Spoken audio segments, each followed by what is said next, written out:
OneVoice, a division of Full Cast Audio, presents The Thief of Worlds. Written by Bruce Coville and performed for you by Marcus Montgomery.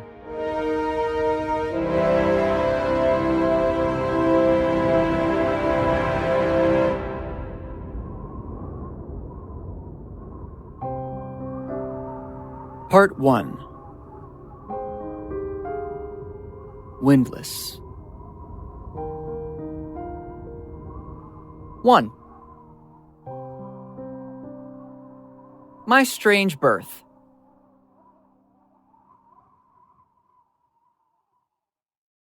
The wind had stopped. Just stopped, as if someone had killed it, which meant that I was miserable. Yeah, I know. Everyone in Chicago was miserable. And not only Chicago, the wind had stopped all across the world. For the first couple of days, scientists had thought it was some weird coincidence. Now, they were starting to freak out. I was already freaking out. For me, losing the wind was like losing a best friend. See, I've always had a thing for the wind. The people around me knew it. Back when Mom and Gran and I lived in Mississippi, the neighbors called me Breeze Boy and laughed about how I danced with the wind. What they didn't know was that the wind was talking to me. Okay, I could never really understand it, but I always felt it was simply a matter of time before somehow, some way, I would be able to. Mom has a dish towel printed with the blessing, "May the wind be always at your back." And for me, that has almost always been true.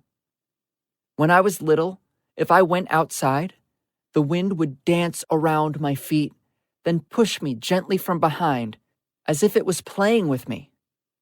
We even had a game, the wind and me.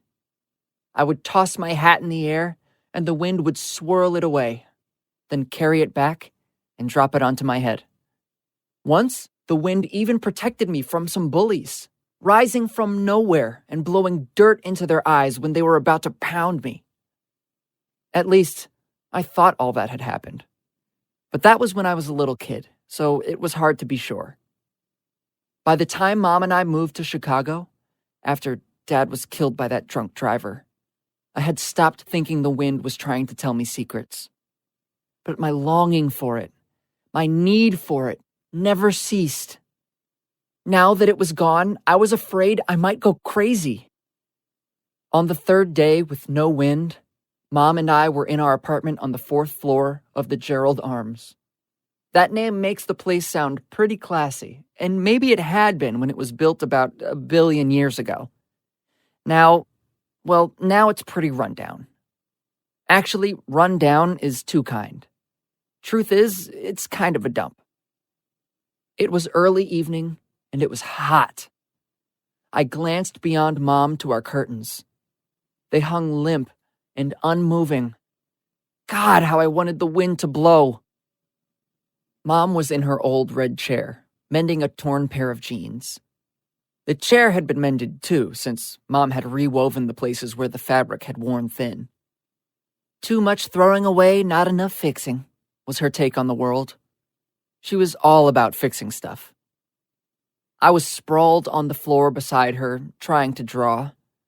I was also complaining about the heat and the lack of wind. It wouldn't have been so bad if we'd had AC, but we were way too broke for that.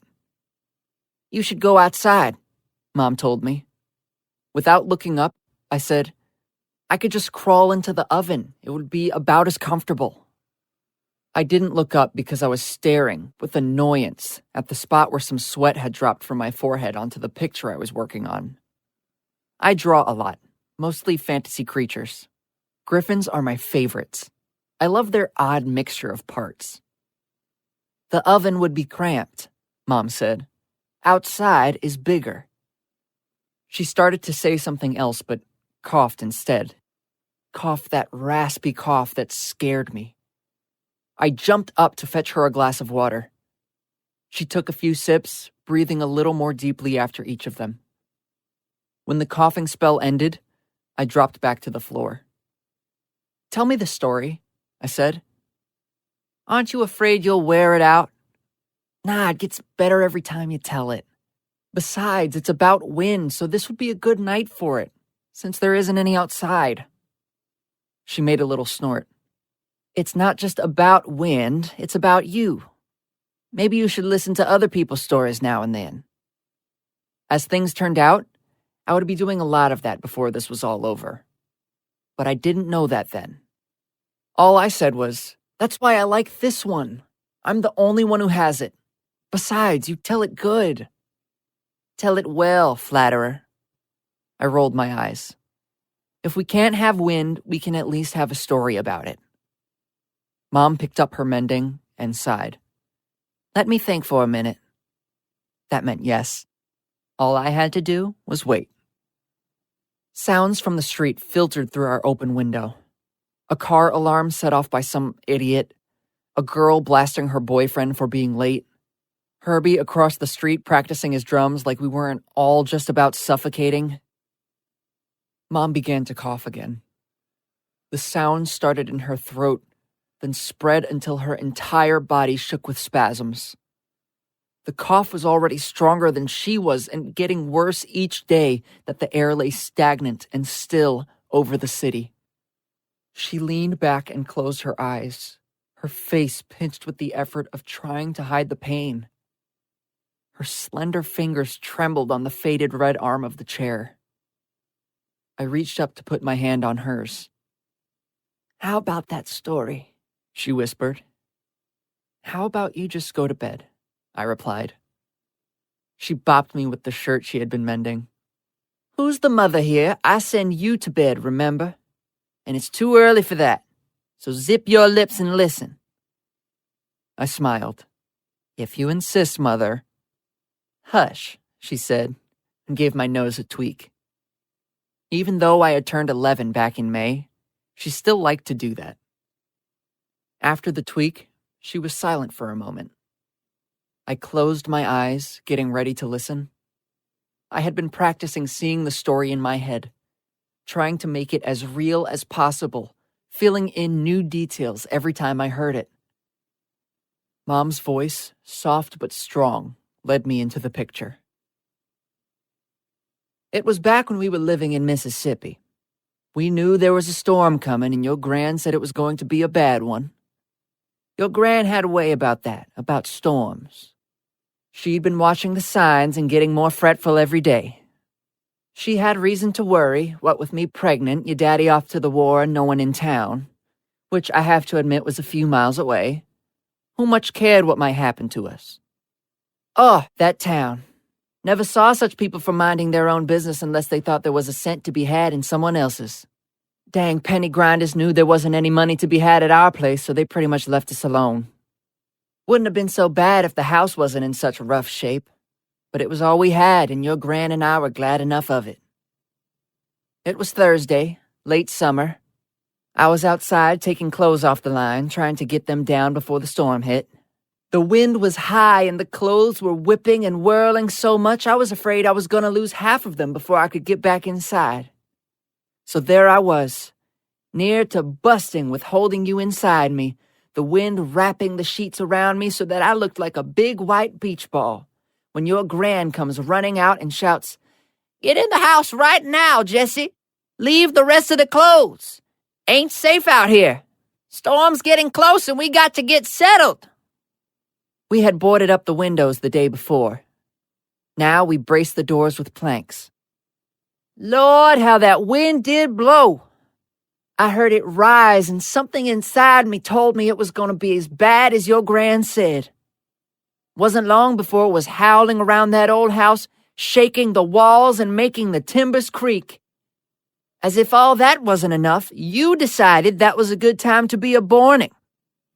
Your gran hustled me down the stairs to the cellar. Nearest hospital was 40 miles away, and we didn't have a car. But your gran had been bringing babies into the world a long time before I ever thought of having you. We took our lanterns and some food and some water down with us. Mama told me to sit tight while she went back upstairs to drag a mattress off one of the beds. She hauled it down the steps and pulled it into a corner. Then she made me lie down and told me to breathe real deep.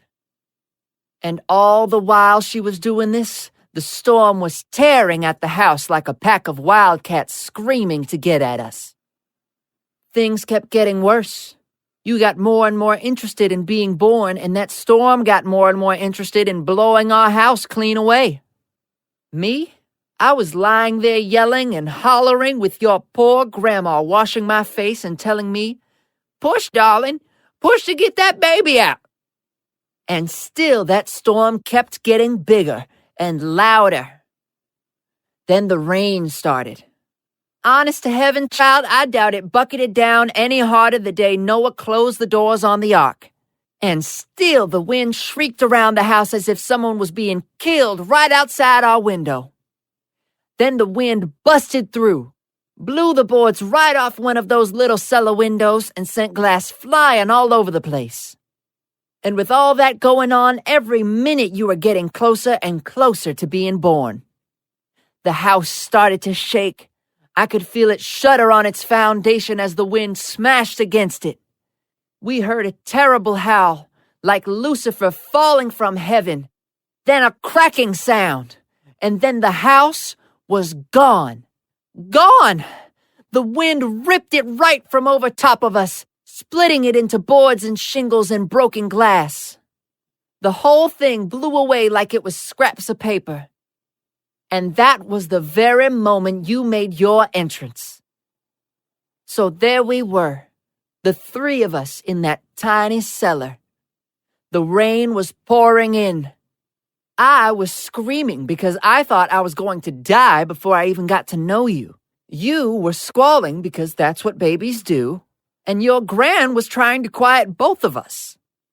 Finally, she snatched you up, leaned over you to protect you from the rain, and started yelling, "Help! Help!" Shouting for help in the middle of that storm seemed pretty dang foolish to me. Except, help came. I don't know from where. I don't know how. I don't even know what it was. All I know is that even though the storm was still raging, suddenly the wind and rain were gone from the cellar. I saw a huge winged shape above us, and it wasn't moving.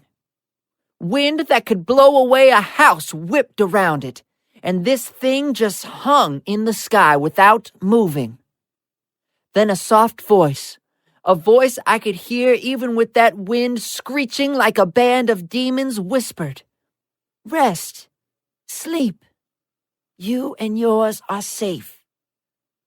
The last thing I remember was two golden eyes staring down at me from the storm. Then I fell asleep. Asleep!